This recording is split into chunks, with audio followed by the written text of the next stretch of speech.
Mythologie, la clématite. Mais Angélie. Deuxième partie.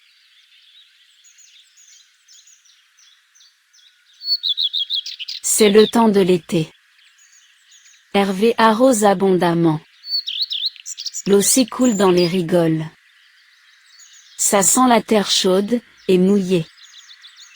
La clématite a soif et s'impatiente. Enfin le voilà. Il l'asperge de fines gouttelettes. Qu'est-ce que tu en penses? Ça rafraîchit.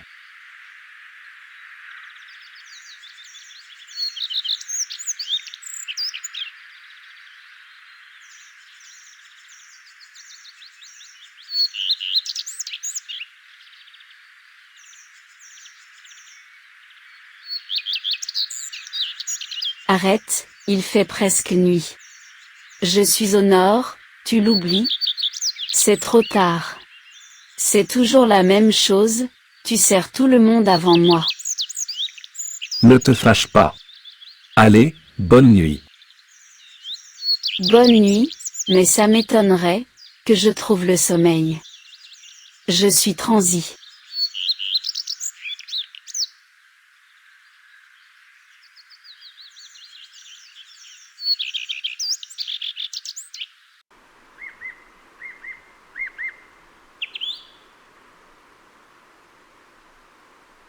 Le jardinier soupire et s'éloigne. Il se retourne, la clématite s'est assoupie.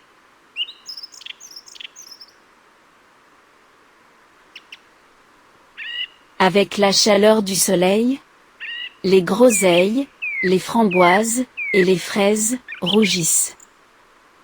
Les oiseaux vont se régaler. Le jardinier ne veut pas partager avec ses effrontés.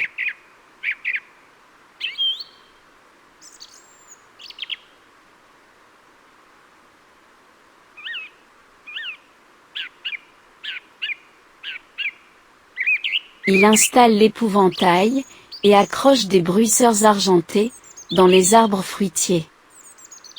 Il n'a guère le temps de papoter. Et la clématite s'ennuie. J'en ai assez. Puisqu'il m'abandonne, je passe par-dessus le mur.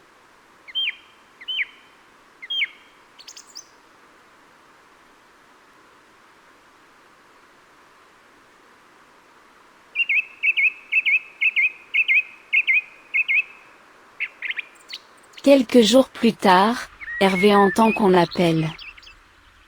Ça vient du jardin derrière le mur nord. C'est la voisine.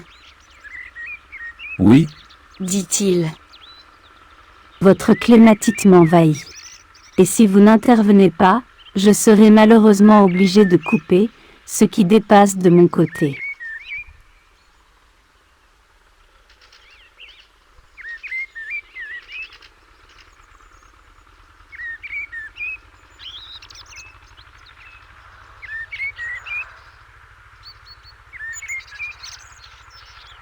non, non.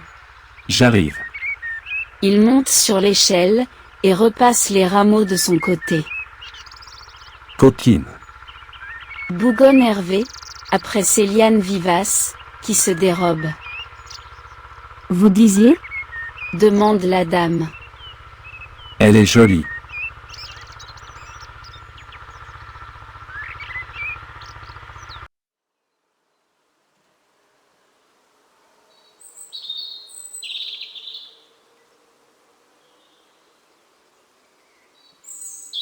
Il descend de l'échelle, remonte, et lui offre une poignée de cerises.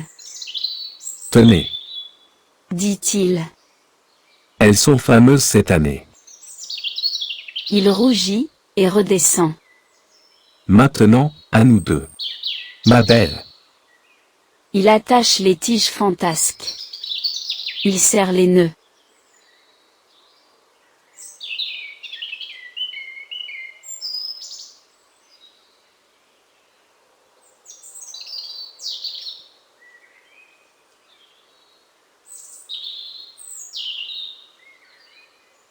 Et, doucement.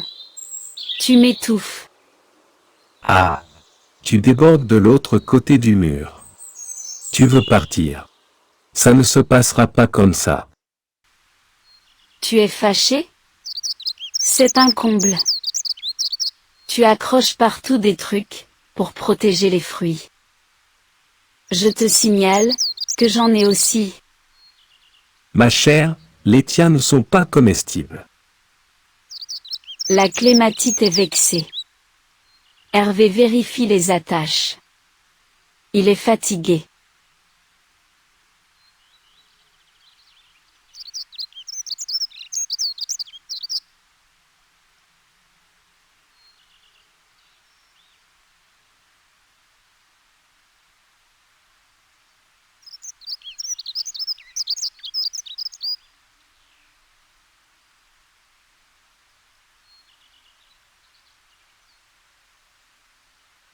Cette nuit-là, le jardinier entend un craquement sec, terrible. Sous son lit, le parquet se fend. Il en surgit une liane gigantesque. Elle grimpe jusqu'à lui, l'agrippe à la gorge. Il veut crier. Il se réveille, et bondit à la fenêtre, l'ouvre, et avale une grande bouffée d'air. Dehors, tout est sombre, et paisible.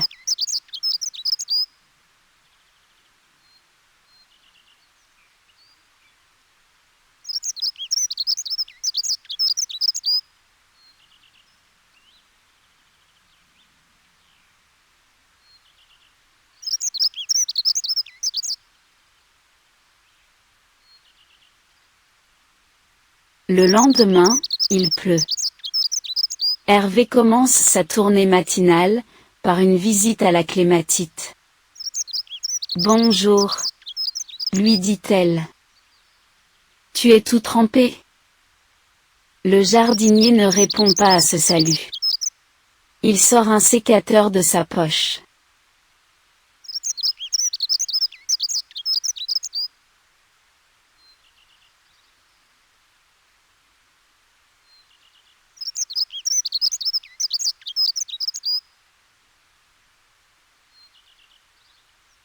Écoute-moi bien. À partir d'aujourd'hui, je ne veux plus que tu me tourmentes, ni le jour, ni la nuit, ni au printemps, ni en été, ni en automne, et surtout pas en hiver. Tu vois, là-bas, les fruits et légumes. Je les mange. Et toi, si tu continues, gare à toi.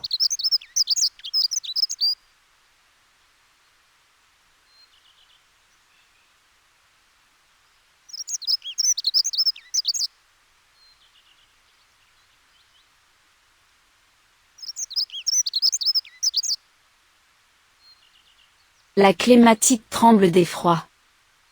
Dans son affolement, elle balbutie. Je regrette.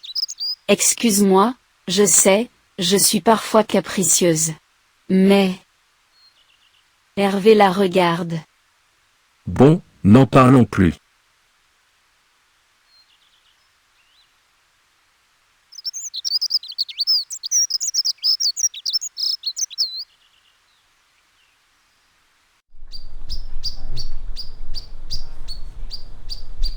Il ôte délicatement, quelques feuilles jaunissantes. Bientôt viendra l'automne.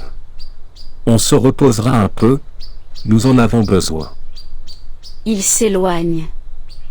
Dans le ciel, un vol de canards s'en va vers le sud.